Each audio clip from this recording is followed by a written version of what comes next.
우리 모두를 살리는 예배인 줄 믿습니다. 예, 반갑습니다. 제가 아내를 못 데리고 왔더니 저를 만나는 분들이 표정을 어떻게 지어야 될지를 잘 모르시는 것 같아요. 저도 난감하고, 이 천국 잔치에, 이 기쁨의 예배에 나와서 우리가 기뻐해야 하지 않겠습니까? 우리 옆 사람 인사하면서 사랑합니다, 반갑습니다 인사하겠습니다. 사랑합니다, 반갑습니다. 예. 할렐루야. 우리 김기종 장로님 사랑합니다 했어요? 예. 할렐루야. 예. 할렐루야. 하나님을 찬양합니다. 우리의 상황과 상관없이 우리 하나님은 찬양 받으실 위대하신 분이심을 믿습니다. 오늘 마지막 찬양을 존 웨슬리 목사님의 동생인 찰스 웨슬리 목사님, 거의 6,500편 이상의 찬송시를 지은 우리 찬송가에도 13편이 들어가 있습니다.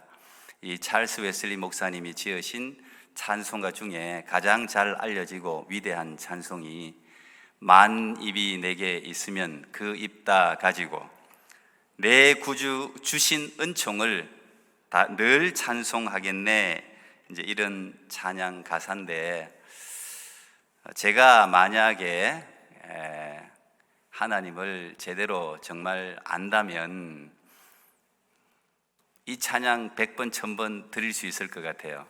만 입이 아니라 1000만 개의 입이 있다 할지라도 그 입 다 가지고 찬양해야 할 분이 우리 하나님임을 믿습니다.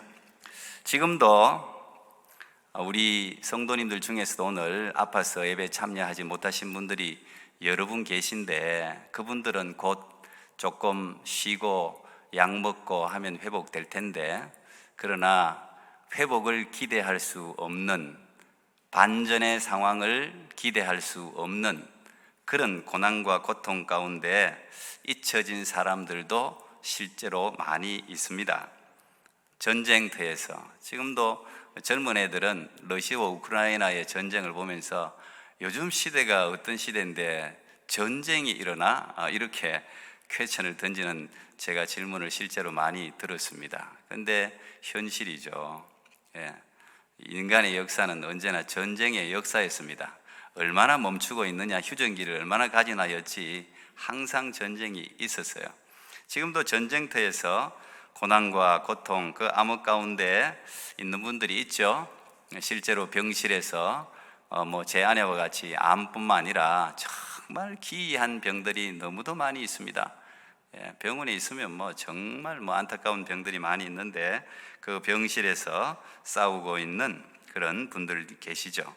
또 외로운 밤 한 구석에서 사람들에게 말할 수 없는 정신적인 병을 가지고 고통당하는 분들도 우리가 생각하는 것보다 훨씬 많이 있습니다. 또는 감옥에 있기도 하고, 어떤 사람들은 독재자의 폭거에 항거했지만 힘이 없어서 무너져서 고문을 받고 있는 분들도 실제로 지금도 있는 줄 압니다. 우리 가까이에는 지금 취업 전선에서 취업이 안 돼서 이력서를 들고 이곳저곳 온라인으로 혹은 현장에 찾아가면서 취업의 길을 모색했지만 취업이 되지 않아 빈손으로 집에 허탈하게 돌아가는 그런 취준생들도 굉장히 많이 있습니다. 이 세상 어떤 것으로도 위로가 되지 않는 그런 이길 수 없는 고난과 고통을 경험하면서 낙심과 절망 가운데 빠진 사람들이 정말 많아요. 그 낙심과 절망을 이길 수 있는 방법, 무엇이 있을까? 저는 이제 목회자로서 늘 그런 분들을 바라보면서 제 아내는 두고서라도 우리 교회도 아픈 분들이 많아요. 위로하고 이렇게 세월 분들이 많은데 그 낙심과 절망을 이길 수 있는 방법이 없을까? 인간이 위대하죠. 그래서 위대한 인간들은 굉장히 이제 굳은 의지를 가지고 있습니다. 그 굳은 의지가 그런 어려움들을 이기게 하는 하나의 방법이 되기도 하지요. 또 어떤 사람들은 무한한 긍정적인 에너지를 가지고 그것을 이겨내기도 합니다. 또 어떤 분들은 주위에 정말 수많은 사람들의 격려, 뭐 제 아내가 대표적이겠죠. 여러분들의 그 아가페적인 헌신과 사랑과 격려, 그것이 그 어려움들을 또 극복할 수 있게 하기도 합니다. 믿는 사람이라면 간절하게 기도하지요. 어려움 가운데 기도하지 않는 성도가 있겠습니까? 간절하게 기도하지요. 그 기도가 또 그 고난과 절망을 때때로 한시적으로지만 이겨나가게 하기도 합니다. 또 삶을 살아가야 할 분명한 이유를 발견하는 것, 그것도 어려움을 극복하는 굉장히 중요한 방법 중에 하나입니다. 또 찬란한 미래를 꿈꾸는 것, 꿈이 있는 백성은 망하지 않는다고, 고난과 어려움 가운데서도 언젠가 꿈을 펼칠 수 있으리라는 희망을 가지고 꿈을 가지고 있다면 그것 또한 그런 고난과 어려움들을 이기게 하는 하나의 방법이 될 수 있을 것입니다. 근데 분명한 것은 이런 많은 것들이 그 고통 속에서 작은 소망을 던져줄 수 있을지는 모르겠지만 근본적인 방법이 되지는 않는 것 같습니다. 저는 이번에 또 이 아내의 일을 또 다시 한번 겪으면서 인생의 고난을 돌파할 수 있는 가장 강력한 방법이 무엇일까? 그걸 조금이나마 찾아낸 것 같아요. 궁금하시죠? 고난과 그것이 바로 오늘 설교 제목입니다. 하나님, 당신은 누구십니까? 하나님, 당신은 누구십니까? 우리가 하나님이 누구신지를 제대로 알기만 한다면 우리가 지금 겪고 있는 고난의 문제, 이 문제 하나를 돌파하고 나면 또 다시 겪게 될 다른 종류의 또 고난, 수도 없이 고난의 산을 우리는 하나님이 부르시는 그날까지 넘고 넘어가야 할 것입니다. 그것이 하나님께서 우리 모든 인생들에게 천국까지 가기에 앞서서 하나님이 마련해 놓으신 장치이기 때문에 피할 방법이 없습니다. 그런데 우리가 이 고난, 하나님이 누구십니까? 에 대한 질문과 대답을 찾아낼 수만 있다면 저는 이 모든 고난과 어려움과 낙심과 절망을 능히 이겨내리라고 생각합니다. 그래서 인간이 던질 수 있는 가장 중요한 질문이 이 질문이에요. 하나님, 당신은 누구십니까? 여러분, 우리가 살아가면서 얼마나 많은 질문을 던지고 대답을 찾으려고 노력합니까? 근데 정말 근본적으로 인간이 던질 수 있는 가장 중요한 질문, 또한 인간이 반드시 찾아야 할 가장 중요한 대답이 이 질문입니다. 오늘 여러분이 읽은 이 도마도 바로 이 질문을 그렇게 찾아 헤맸어요. 하나님, 당신은 누구십니까? 그리고 도마는 단순히 의심 많은 제자가 아니라 깊이 인생을 고뇌하는 사람이었어요. 그리고 그 수많은 고뇌하는 시간을 보내었고 마침내 부활하신 예수님을 만남으로 말미암아 그 질문, 하나님, 당신은 누구십니까? 내가 3년 동안 쫓아다니던 예수님, 당신은 누구십니까? 에 대한 대답을 찾아낸 것입니다. 그의 모든 고뇌와 고난과 낙심과 절망과 흑암이 한순간에 물러가게 된 것이죠. 제 아내가 암이 다시 전이됐을 때 제 자신이나 아내뿐 아니라 우리 성도님 여러분들 얼마나 그 실망과 낙심이 컸겠습니까? 그걸 생각하는 저희들 마음이 더 아팠죠. 저와 아내를 향해서 보내주시는 지지와 사랑과 헌신, 그건 정말 저는 아가페적이라고 생각합니다. 가족들 이상이었습니다. 일일이 말할 수 없지만 정말 놀라운 사랑을 여러분들께서 보내주시고 기도해 주셨기에 여기까지 왔죠. 거기에 대해서 저희들이 뭐라고 이 상황이 지금 이렇습니다 저렇습니다 뭐라고 이야기하든 그게 궁극적인 위로가 될 수 없을 것이라는 것을 압니다. 제가 유일하게 여러분에게 던질 수 있는 위로의 대답이 있다면 저는 하나님이 누구신지를 저와 여러분들이 기억해야 된다는 것, 우리가 믿는 그 하나님이 누구신지를 반드시 알고 기억해야 한다는 것, 그리고 그 하나님을 믿고 신뢰해야 한다는 것, 그럼으로써 우리는 하나님이 주시는 세상 사람들이 알지 못하는 그 놀라운 평안을 마음속에 가질 수가 있는 거예요.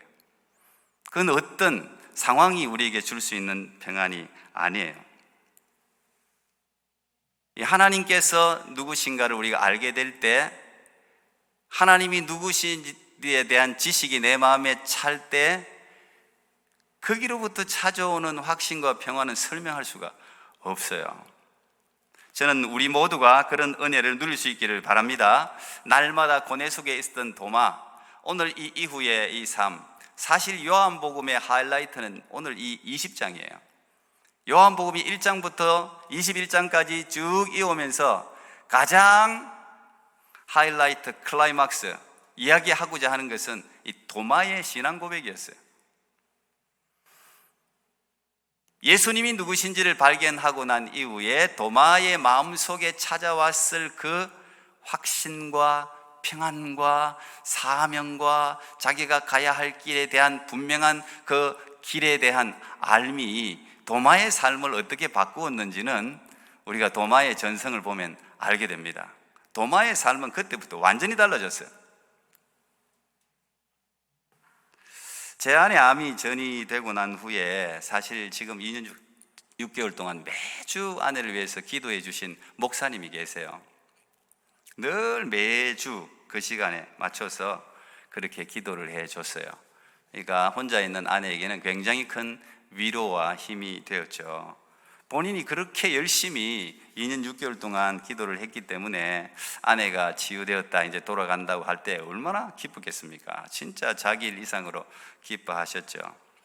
근데 다시 이제 이 전이가 됐다는 이야기를 듣고 너무 속상해 하셨어요. 그러면 하나님도 참 너무하시다, 그만하셔도 될 것 같은데, 본인이 하나님께 따져 물었다 그러더라고요. 그러면서 아내에게 전화를 해서 사모님이 직접 한번 하나님께 여쭤보세요. 분명히 하나님이 대답하실 거라 그러면서, 도대체 하나님 왜 이러세요? 분명히 하나님이 이야기하실 거니까 이제 그걸로 이제 위로받으라, 이제 이렇게 이야기를 하셨습니다. 아마 제 아내 이상으로 어려운 분들이 많은데, 이런 비슷한 상황 가운데서 사람들은 그런 질문을 던지고 싶지 않을까요? 실제로 아마 여러분 가운데도 수없이 여러 가지 고난을 대하면서 그런 질문을 던졌을 수 있어요. 하나님 도대체 왜? 도대체 왜? 그 질문은 우리만의 질문이 아니라 성경 속에 위대한 하나님의 사람들도 던졌던 질문입니다. 하박국 선지자도, 요나도, 하나님의 많은 성경 속 인물들이 하나님께 질문을 던졌어요. 왜? 자기들이 납득되지 않는 상황을 당하면서 하나님 도대체 왜 그렇게 하십니까? 이런 이제 why라는 질문을 늘 하나님께 던졌죠. 그리고 그 질문에 대해서 하나님은 나무라지 않으셨습니다. 하나님 참 보면 자상하세요.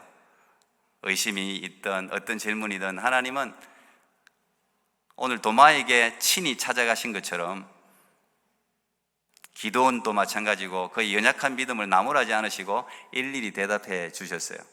하나님에게는 한 영혼이 소중하거든요.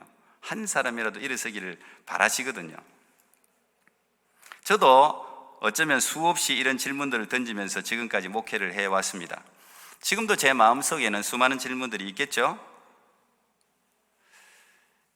제가 아마 제일 처음 심각하게 던졌던 질문이 있다면, 제가 이 낯선 친인척 한 명 없는 이 캐나다에서 교회를 처음 개척할 때였던 것 같습니다. 교회를 개척하게 되면서 저는 그때 아주 중요한 교훈을 하나 받았는데, 지금까지도 제 마음 깊이 이제 새겨져 있는 그런 교훈이에요. 교회 개척은 제가 한 번도 원하지 않았고, 신학교를 다니면서도 단 한 번도 생각도 해본 적이 없는 일입니다. 오히려 싫어했습니다. 그런데 하나님께서 개척에 대한 마음을 주시고 그렇게 계속해서 밀고 나가실 때 제일 많이 저항한 게 저였습니다. 그렇게 할 수 없다고. 그때 번개같이 제 마음속에 하나님께서 툭 이렇게 깊이 인을 찍듯이 이렇게 새겨준 교훈이 하나 있어요. 그걸 제가 이전 교회에서는 그 홈페이지 앞에 머리글에도 제가 적어놨었습니다.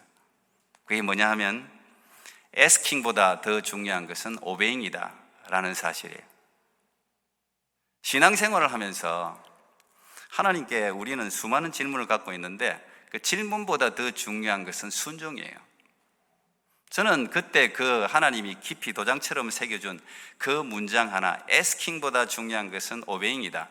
그래서 순종했는데 저는 지금 그때 그 교훈이 옳은 교훈임을 확신할 수 있습니다. 어쩌면 이 토론토 꿈의 교회 통합에도 똑같은 원칙이 적용되었습니다. 어쩌면 현실적으로 너무도 힘든 순종을 선택할 수 있었던 것은 이 하나님이 누구시냐, 이 하나님에 대한 지식에 근거하죠. 하나님에 대한 지식이 없다면 우리는 asking이 많지 obeying 할 수가 없어요. 여러분들도 obeying 하는 사람들은 어떤 사람들입니까? 절대적으로 신뢰하는 사람들의 한마디에는 obeying 하지만 전혀 믿을 수 없는 사람들의 말에는 겉으로만 듣는 척하지 obeying 하지 않습니다. 신앙생활에 있어서는 asking보다 obeying이 중요합니다. 왜 그렇습니까? 이사야 55장 8절 9절, 이 말씀도 그때 동시에 하나님이 제게 주셨던 말씀인데, 이는 내 생각이 너희 생각과 다르며 내 길은 너희의 길과 다름이니라. 여호와의 말씀이니라. 이는 하늘이 땅보다 높음같이 내 길은 너희의 길보다 높으며 내 생각은 너희의 생각보다 높음이니라. 믿습니까? 하나님의 생각이 어떻게 우리 단순한 인간의 생각과 같겠어요? 지금 비록 펼쳐지는 상황이 내 생각과 다를지라도 하나님의 생각이 훨씬 높고 지혜롭고 선하시다는 사실을 믿는 거예요. 그래서 오베잉이 가능한 거예요. 그 하나님에 대한 신뢰가 순종의 마음을 주고 우리를 평안 가운데 인도하는 거예요. 참 이상하죠? 하나님이 하시는 일은 폭풍이 몰아쳐도 마음에 평안이 있어요. 뚜렷한 대답이 없고 뚜렷한 계획이 어떻게 실천될 수도 모르지만, 아무것도 아는 게 없지만 그저 따라가는 거예요. 따라가게 돼요. 또 저나 여러분의 인생에 일어나는 수많은 고난의 문제는 어쩌면 하나님이 내가 누구인가를 가르치는 과정입니다. 인간은 평생 배워야 된다 그러잖아요. 저도 지금 또 배우는 거예요. 여러분이 아는 하나님에 대한 지식이 얼마나 되겠습니까? 이 하나님이 인생에 일어나는 수많은 문제들을 통해서 우리에게 내가 누구인가를 계속 가르치는 거예요. 그래서 인생의 고난의 문제는 결코 해석의 문제만이 아니라는 사실을 알게 되죠. 사실 우리가 참 인간이 위대하기 때문에 해석을 참 많이 합니다. 이제 고난이 있는 사람들은 한 번쯤 읽게 되는 책이 욥기 아닙니까? 욥기. 우리가 알다시피 욥기는 의인의 고난에 대한 지혜서라고 우리가 그렇게 알고 있습니다. 뭐 실제로 그렇죠. 근데 이 욥기를 저도 참 계속 많이 묵상을 했는데, 묵상하다 보면 이 욥기에서 주제로 이야기하는 가장 강력한 어떤 핵심은 의인의 고난에 있는 게 아니에요. 실제로 계속 읽다 보면 욥기는 하나님에 관한 책이에요. 하나님을 알려주는 책이에요. 욥의 고난을 통해서 하나님이 자신이 누구인가를 계시하는 책이에요. 사실 우리 인생이 겪는 고난 중에서 욥 같은 고난을 여러분, 아무리 나는 산전수전 공중전을 다 겪었다고 사람들마다 이야기를 많이 하면, 제가 목회하면 참 재밌어요. 이분은 이분대로 산전수전 공중전 다 겪었다 그래. 이분은 또 이분대로 산전수전 공중전을 다 겪었다 그래. 무슨 말입니까? 맞겠죠, 그 말이. 다 인생 고난이라는 이야기예요. 내가 더 고난이 크니 많이 도토리 키재기예요. 다 인생은 고난들이 있는 거예요. 근데 여러분, 욥만한 고난 겪어보셨습니까? 저는 아마 제가 적어도 알고 있는 여러분이라면 이만한 고난 겪은 사람이 아무도 없습니다. 욥은 하루아침에 10명의 자식들이 다 죽었습니다. 이유도 알지 못하게 다 죽었습니다. 재산 하루아침에 다 잃어버렸습니다. 여러분이 잃어버린 재산하고는 비교도 안 돼요. 어마어마한 동방의 갑부 아니었습니까? 그 재산 다 잊어버렸습니다. 부인 도망가 버렸습니다. 아니나 다를까 자신은 불치병에 걸렸습니다. 비참한 인생으로 하루아침에 떨어져 버렸습니다. 우리가 겪는 고난보다는 어떻게 보면 최악의 상황을 욥은 겪고 있는 거죠. 그 고난보다 더 고통스러운 건 뭡니까? 사람이 그래도 마음에 자존심이 있다고, 이게 다 잃어버려도 사람은 그 자존심 하나 그거 하나 지키려고 하는 게 사람이거든요. 근데 요 자존심을 팍팍 끓는 게 요 욥의 세 친구예요. 겨우 그래도 알량한 의의를 하나 욥이 붙들고 있는데 그 의의를 무자비하게 박살내는 게 욥의 세 친구 아닙니까? 욥의 고난을 해석한단 말이에요. 그 여러분들도 아마 어쩌면 여러분들 중에서 저의 고난을 해석하는 분들도 계실 수도 있고 자신의 고난을 여러분 나름대로 막 해석하지 않습니까? 이 욥기가 굉장히 깁니다. 굉장히 긴데 그거 다 변론하는 거죠. 왔다 갔다 이야기하는데 그 변론을 가만히 뜯어보면 욥의 세 친구들은 각자가 자기가 가지고 있는 경험, 신학, 지혜 이걸 총동원해서 욥의 고난을 해석해줘요. 도와주려고 그런 게 있죠. 도와주려고. 욥의 세 친구들은요, 욥도 그렇지만 지혜자 중에 지혜자입니다. 지성인 중에 지성인들이에요. 탁월한 사람들이에요. 여러분들 읽어보세요. 그냥 한 문장을 턱 내고 우리 신학교에서도 이제 그런 욥기가 신학교 그 문제에 굉장히 많이 출제됩니다. 왜? 이게 헷갈리거든요. 욥기, 시편 뭐 이런 게 다 헷갈리거든요. 이걸 한번 턱 내놓고 이게 누구가 한 말이냐? 이게 누구가 한 말이냐? 여러분들 읽어보면 잘 몰라요. 욥의 세 친구는 나쁜 놈들이니까 좋은 말 안 했을 거야. 아닙니다. 어마어마하게 좋은 말을 많이 했습니다. 정말 지혜로운 말을 많이 했어요. 그리고 하나님에 대해서도 얼마나 멋지게 묘사를 합니까? 그들이 알고 있는 하나님은 여러분 수준을 능가하는 수준이에요. 하나님에 대한 지식이 방대합니다. 그래서 그 욥기 읽어보면 소와 빌닷 이 욥의 친구들 이야기가 하나님에 대한 지식이 어마어마해요. 결국 그들이 가지고 있는 이 지혜와 경험을 통해서 내린 욥에 대한 고난의 해석은 뭡니까? 한마디로 이야기할 수는 없겠지만 굳이 이야기를 한다면 인과응보 아닙니까? 죄가 있으니까 고난을 당한다. 이제 이런 거죠. 네가 죄가 있으니까 고난을 당하는 거지. 네 죄를 인정하고 회개하면 하나님이 회복시켜 주실 거야. 이게 위로였어요. 근데 그게 욥의 그냥 자존심 이걸 팍팍 끓는 거예요. 욥이 인정할 수가 없는 거예요. 저도 지금까지 다른 사람의 고난을 영적으로 해석하는 일을 어쩔 수 없이 목회자다 보니까 많이 했어요. 그리고 그 해석이 많은 경우에 맞기도 했죠.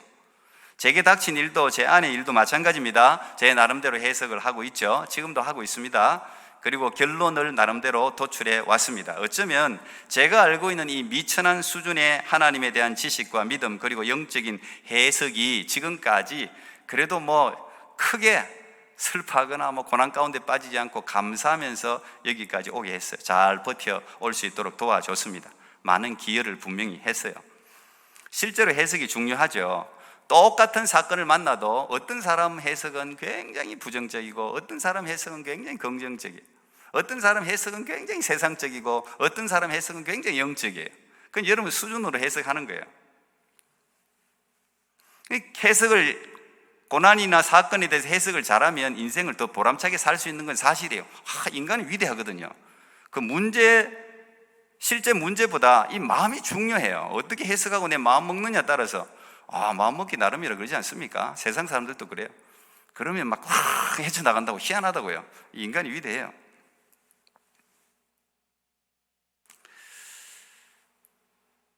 (2020년 1월에) 제 아내가 한국에 입원을 했는데 제가 그때 처음 돌아와서 했던 설교가 이겁니다. 내가 정말 믿는다면, 이 나사로 이야기인데 네가 정말 믿는다면 하나님 영광을 보리. 이제 이 이야기를 제가 여러분께 말씀을 나눴어요. 제 신앙 고백이기도 했습니다. 그 기가 막힌 상황 가운데서 하나님께서 제 마음속에 부각시킨 것은 믿음이었어요. 믿음 없이는 이겨나갈 수가 없으니까. 그리고 그 믿음을 제가 해석하면서 하나님의 시간표가 있다, 하나님 일하시는 방법이 있다, 하나님의 선하심을 믿으라. 그리고 그것 때문에 제가 지금까지 또 나왔을 수도 있습니다. 그러면 무덤 속에 죽어있던 나사로가 일어난 것 같은 위대한 하나님의 역사를 경험하게 될 것이다. 이게 이제 저 믿음이었습니다. 그 믿음이 잘못되었다고 생각하지 않습니다. 근데 오늘 제가 지나면서 하나님이 자꾸 저를 깊은 데로 데려가요. 자꾸 하나님에 대해서 더 가르쳐 주시는 거죠. 우리가 안다고 하는데 참 모르는 거죠. 하나님은 제 계획표대로, 제 믿음대로 일하지 않으셨습니다. 그것 또한 제가 가지고 있는 알량한 의의일 수 있기에 철저하게 무너뜨리시고 하나님 자신에게만 영광 돌리기를 원하신다는 사실을 점점 깨닫게 되죠. 욥은 욥기의 표현을 이렇게 해놨어요. 정직하고 순전하여 악에서 떠난 자. 여러분, 그렇게 평가받을 사람이 우리 교회에서 몇 명이나 있을지 모르겠습니다. 정직하고 순전하여 악에서 떠난 자. 제가 듣고 싶어하는 말. 정직하고 순전하여 악에서 떠난 자. 하나님이 그런 사람을 칭찬한다는 거예요. 그런 걸 중요하게 생각한다는 거예요. 근데 그런 사람이었어요, 욥은. 그렇기 때문에 욥은 당연히 그 친구들의 그 고난에 대한 해석에 대해서 반박하지 않습니까? 아니다 이거야. 너희들 진짜 답답한 소리 한다. 진짜 답답했을 거예요. 내가 이런 자기 의를 내세우면서 나는 그런 죄를 짓지 않았다. 이제 이렇게 이야기를 했는데, 저는 욥 정도면 충분히 그런 자격이 있다고 생각합니다. 아유, 진짜 도덕적으로 사회적으로 이 정도 산 인물이 없습니다. 그는 자기의 생일까지 저주하는 고통 속에서도 하나님을 원망하지는 않았습니다. 자기 억울함을 계속 항변했지요. 이 욥은 여러분들이 자세히 읽어보면 여러분들이 가지고 있는 고난에 대해서 인간이 어떻게 해석하느냐, 이 해석이 다 모여 있어요. 다 거기에 여러분 고난에 대해서 인간들이 각자 내리는 해석들이 이거 다 있어요. 근데 욥의 결론은 뭡니까? 그들이 이야기를 듣고 있던 하나님이 폭풍 가운데 등장하셔서 욥에게 질문을 쏟아놓지 않습니까? 하나님이 욥기 38장에서 첫 번째 던진 질문이 뭐였습니까?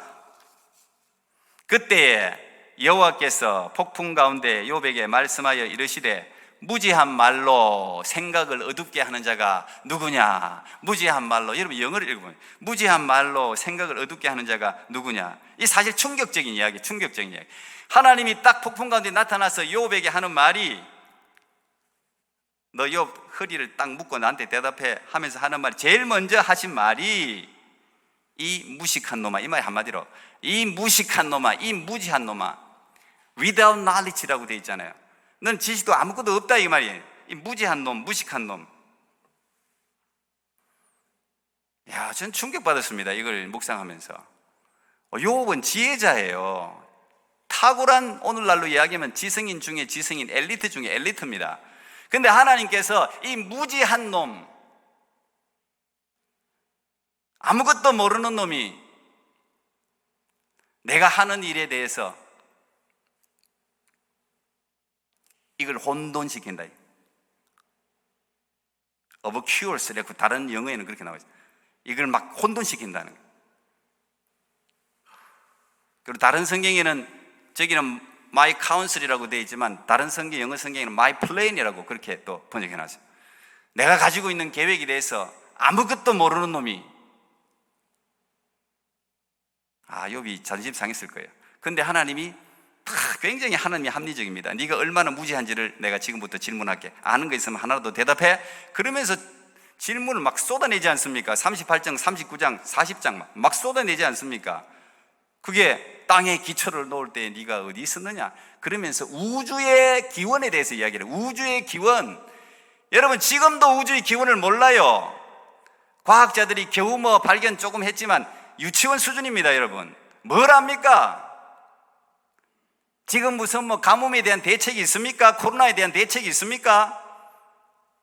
하나님이 긍휼을 베풀지 않으면 지구는 하루 안에 끝장나는 거예요. 하루 만에 끝장날 수 있다는 걸 우리가 지금 보고 있지 않습니까? 그걸 묻지 않습니까? 하나님이 욥에게 이 광활한 우주를 놓을 때 네가 대답할 수 있거든. 대답해봐라. 너무 어렵냐? 쉬운 질문할게.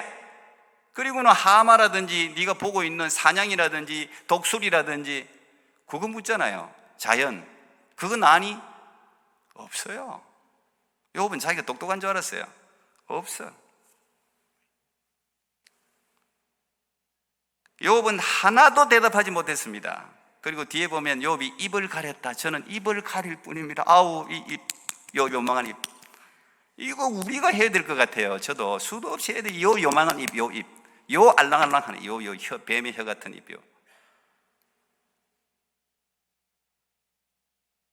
입을 가렸어요. 욥이 제일 먼저 한 게 입을 가렸어요. 지금까지 자기가 알지도 못하는 말을 했다고 회개하지 않습니까? 죄를 뒤집어 쓰고 회개하는 거예요. 그리고 그 긴 변론을 통해서 하나님께서 내려주신 고난에 대한 처방이 뭐였습니까? 이 욥기에서 이게 결론이에요. 고난에 대한 처방이 뭡니까? 내가 누구인지를 알라는 거예요. 내가 누구인지를. 고난에 대해서 해석하려고 이렇게 저렇게 이야기하지 말고, 내 말이 맞니? 네 말이 맞니? 내 지혜가 맞니? 내 경험이 맞니? 그런 쓸데없는 얄팍한 지식 자랑하지 말고 하나님이 누구냔 말이에요. 온 우주를 창조하신 그 하나님이 누구냐에 대해서 알라는 거예요.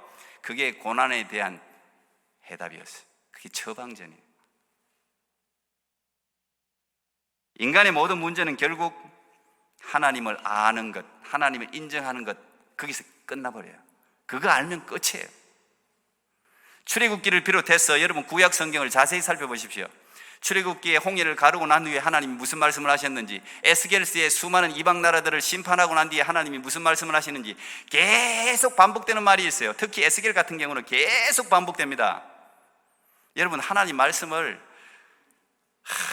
진짜 경외하면서 읽어야 돼요. 경외하면서. 하나님 말씀이 살아있는 말씀이라고 믿는다면 대충 읽지 말고 경외하면서 읽으란 말이에요. 그러면 그 하나님의 말씀이 살아서 역사한단 말이에요. 그 읽어보면 계속 반복되는 말씀이, 이로써 너희는 내가 여호와인 줄 알리라. 이 말이 반복됩니다. 너희는 내가 여호와인 줄 알리라. 또는 그들이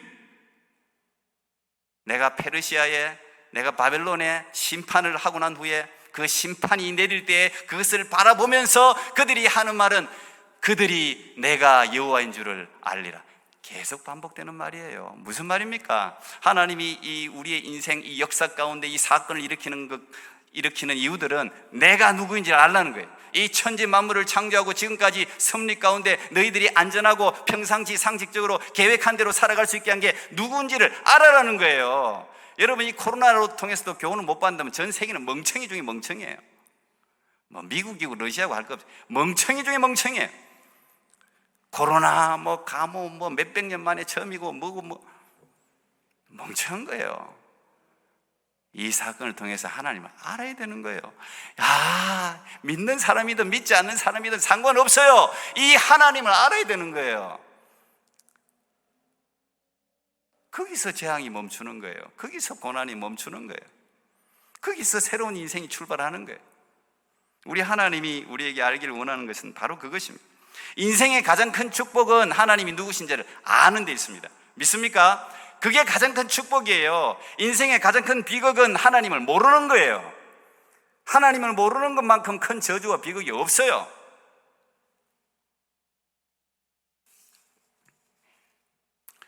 저는 우리가 하나님이 누구신지를 분명히 알게 될 때 욥이 누렸던 마지막의 축복과 은혜를 누리게 될 줄로 믿습니다. 욥기의 가장 중요한 핵심 구절은 욥기 42장 5절 말씀이에요. 욥이 이 폭풍 같은 하나님의 이 서슬프른 질문을 받으면서 욥이 겨우 여러분, 하나님이 우리 앞에 나타나면 숨이나 제대로 쉴 수 있겠습니까? 예? 그냥 요즘 젊은 애들은 그냥 스타, 그냥 K-팝 스타고 이 엔터테인먼트 스타만 자기 앞에 나타나도 이러는데 예? 손을 못 내고 어쩔 줄 몰라. 요즘 그냥 무슨 이 문화 완전히 막. 근데 하나님이 우리 앞에 나타난다면 우리가 욥이 그런 거 아닙니까? 두렵고 그냥. 욥이 겨우 하는 고백이 이 고백이에요. 욥기 42장 5절 결론입니다. 내가 주께 대하여 귀로 듣기만 하였사오나 이제는 눈으로 주를 배움나이다. 이제는 눈으로 주를 배움나이다. 저는 여러분들이 다 주님을 배울 수 있기를 축복합니다. 우리가 하나님을 제대로 알기만 하면 그때부터 하나님이 다 일하세요. 하나님이 다 일하세요. 여러분, 하나님이 일하면 능치 못할 일이 있습니까? 있습니까? 없습니까? 대답이 없어요. 예? 우리가 Almighty God이라면서요. 여러분, 하나님이 우리 인생 가운데 들어오셔서 일하시는데 무슨 걱정이 있습니까? 결국 하나님은 욥의 모든 것을 회복시켜 주지 않습니까? 하나님의 생각이 우리 생각보다 높으며 하늘이 땅보다 높은 같이 하나님의 생각이 높단 말이에요. 그걸 믿으면 돼요. 어쨌든 내 인생이 어떻게 되든 상관없이 우리 하나님의 생각, 계획이 가장 위대하고 선하시다는 것을 믿으면 되는 거예요. 그러면 우리 마음속에 평강이 있는 거예요. 우리가 어떻게 살든 현실이 바뀌든 바뀌지 않든 상관없어요. 하나님의 존재에 대한 지각, 우리 신앙인들에게 가장 중요한 거죠. 도마의 결론이 그겁니다.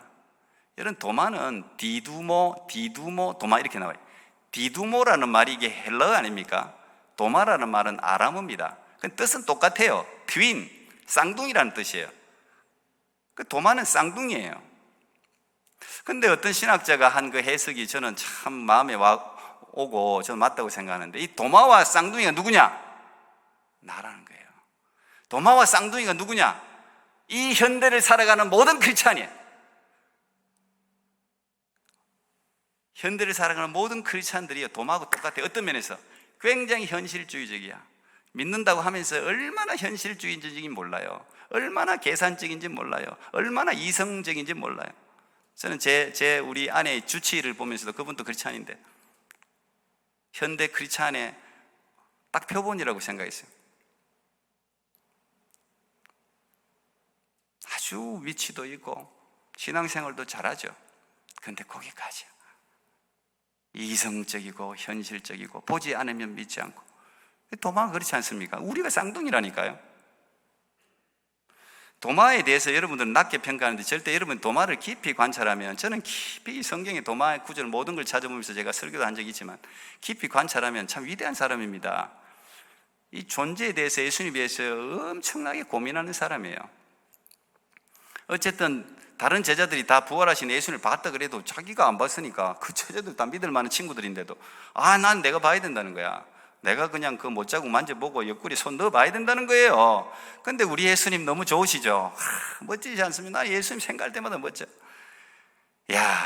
그 도마가 없었잖아요. 없는 거 지 잘못이죠. 그렇죠? 같이 모여 있어야지.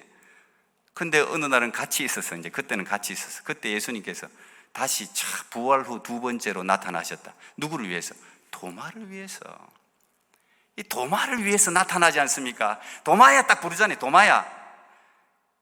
그리고 디베랴 바닷가에서는 또 베드로를 위해서 또 나타나잖아요. 베드로야 부르잖아요. 참 우리 예수님 바빠요. 바빠. 우리 하나님 바빠요. 내 생각해 보면 진짜 바빠. 저도 얼마나 바쁜지, 저 한국을 캐나다에 왔다 갔다 하다니 얼마나 바쁜지. 우리 하나님 얼마나 바쁘겠어요. 이 사람 저 사람 다. 그래서 하나님은 온 천지에 충만하지 아니하냐 말이야. 그것도 대충 하시는 법이 없어. 다 도마한테 맞춤형. 도마야. 도마가 한 말을 다 들었다는 거 아닙니까? 네 손가락을 내밀어 내 손을 만져보고, 네 손을 내밀어 내 옆구리 한번 넣어봐라. 그때 터져나온 고백이 나의 주, 나의 하나님입니다. 당신은, 예수님은 나의 주, 나의 하나님입니다. 이거요, 베드로 신앙 고백보다 어떻게 보면 위대한 신앙 고백.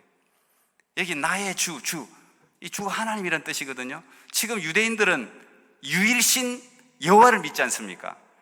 유일신 여호와를 믿는데 이 말이 그 말이, 예수님은 유일하신 하나님. 원래 야훼라는 말을 그들이 적지를 못했잖아요. 그래서 적은 게 아도나이라는 단어, 아도나이라는 게 주님 뜻인데 그게 변해가 퀴리오스거든요. 퀴리오스라는 말을 쓰는 거예요. 그 말은 하나님, 나의 주, 유대인들의 유일한 신 예수 그리스도야말로, 당신이야말로 내가 유일하게 인정할 수 있는 나의 주, 나의 하나님입니다. 하나님은 우리가 그런 고백을 하기를 원하신단 말이에요. 하나님이 누구신지를 분명하게 알기를 원하신단 말이에요. 그 뒤에 도마가 뭐 의심했다는 이야기 있습니까? 없습니다. 도마가요 12제자 중에서 가장 멀리 전도했던 사람입니다. 도마는 인도에서 순교했다고 전해지는데 뭐 창에 맞아서 뭐 죽었다고 하는데, 우리 한국 신학자들은 도마가 우리 조선 땅까지 왔다는 기록을 찾아냈다고 이야기한 적이 있어요. 그만큼 도마는 막 그냥 나의 주, 나의 하나님, 이 예수님을 발견하고 난 이후로는요 뒤돌아보지 않습니다. 현실주의, 회의주의, 뭐 이성, 모든 걸 초월하는 거예요. 내가 그때는 귀로만 들었더니 이제는 주를 보았습니다. 쫓아다니면서 이 예수 그리스도를 얼마나 뜨겁게, 여러분 거기서 인도가 어딥니까? 가장 넓은 지역에 전도한 사람이 도마예요, 도마. 우리가 쌍둥이인데 여러분들도 그런 은혜가 여러분 가운데 있기를 축복합니다. 여러분, 인생의 문제는요, 그 깊이가 얼마나 깊으냐 거기에 관심을 가질 필요가 없어요. 이 문제가 얼마나 복잡하냐 거기에 관심을 가질 필요가 없어요. 뭐 암덩어리가 몇 개가 있냐 그 관심 가질 필요가 없어요. 이게 큰 문제는 이게 과학자가, 의학자가, 이게 이 세상의 현인들이 해결할 수 있는 문제냐, 이게 어떻게 세상적인 방법으로 할 수 있냐 없냐, 이걸 따질 필요가 없어요. 사람이 죽으려면요, 깊은 암이라고 죽는 게 아니에요. 감기가 걸려도 죽는 거예요. 바이러스 하나에 죽고 나자빠지잖아요. 성경에 사도행전 12장에 보면 헤롯이 죽었다. 그게 헤롯 아그리파 1세인데, 헤롯 아그리파 1세가 벌레 충이 먹어 죽었다. 그렇게 호령하면서 막 신이라 이랬는데 벌레 하나에 그냥 복통을 일으키고 죽어버렸어요. 참, 알렉산더 같은 사람도 마찬가지고, 참 뭐 그냥 풍토병에 걸려 죽어버려요. 인생이요, 별거 아니에요, 별거 아니에요. 그래서 인생의 고난에 이게 깊이 있냐, 이게 뭐 엄청 복잡한 문제냐, 그런 걸 따질 필요가 없어요. 하나님에게 크고 작은 게 뭐가 있겠습니까? 하나님이 못할 일이 있습니까? 우리가 생각해야 될 것, 우리가 기억해야 될 것은 하나님이 누구신가? 하나님 당신은 누구십니까? 이 질문입니다. 이 질문. 이 질문을 던지고 그 대답을 찾아내고 하나님에 대한 지식이 우리 안에 가득 찰 때 하늘로부터는 평안을 누리게 될 줄로 믿습니다. 오늘 정신적으로 고통당하는 분들이 계시면 그 모든 정신적인 우울한 게 예수 이름으로 다 떠나게 될 줄로 믿습니다. 육체가 아무리 어려워도 하나님의 평강이 우리의 마음을 지배하게 될 줄로 믿습니다. 만입이 내게 있으면 그 입으로 하나님을 찬양한다는 고백이 우리에게 있으면 좋겠습니다.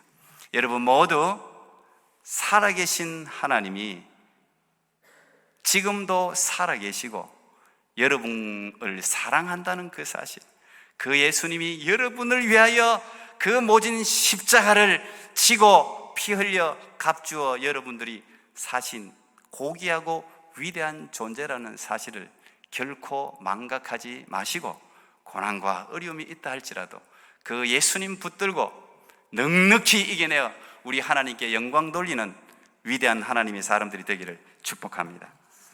기도하겠습니다. 하나님 감사합니다. 오늘도 주님 앞에 나와 예배할 수 있게 해 주셔서 감사합니다.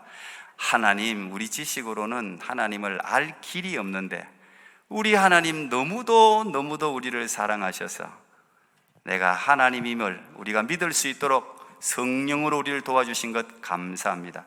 혹시 우리 가운데 우리 힘과 능력으로, 주위의 힘과 능력과 재능을 빌려도 해결할 수 없는 그런 고난 가운데 있는 분들이 계시다면 우리 아버지 하나님이여 찾아가 주시옵소서. 고통 중에서 함께 하시는 하나님 성령님의 위로를 받고 치유를 경험하게 해 주시옵소서. 예수님 이름으로 기도하옵나이다. 아멘.